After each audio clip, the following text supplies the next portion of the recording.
సాధారణంగా బ్యాంకులో లోన్ కావాలన్నా, క్రెడిట్ కావాలన్నా ముఖ్యంగా మీ సిబిల్ స్కోర్ని బట్టి మీకు లోన్ మంజూరు చేస్తాయి.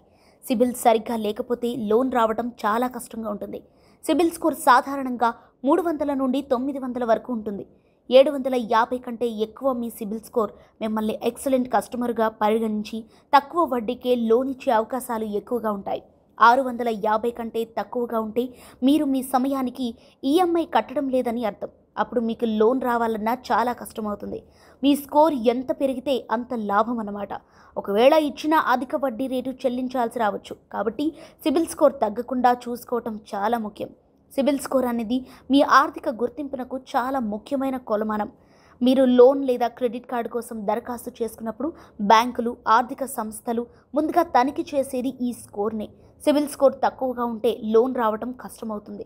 ఒకవేళ ఇచ్చిన అధిక వడ్డీ రేటు చెల్లించాల్సి రావచ్చు. కాబట్టి సిబిల్ స్కోర్ తగ్గకుండా చూసుకోవటం చాలా ముఖ్యం.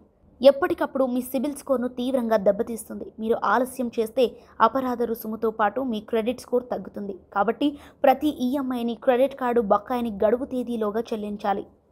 క్రెడిట్ కార్డు బ్యాలెన్స్ యూజ్ చేస్తే మాత్రం ఖచ్చితంగా ప్రతి నెల కట్టేయండి. ఎందుకంటే దీని ద్వారానే మీ సిబిల్ స్కోర్ పెరిగే అవకాశం ఉంటుంది.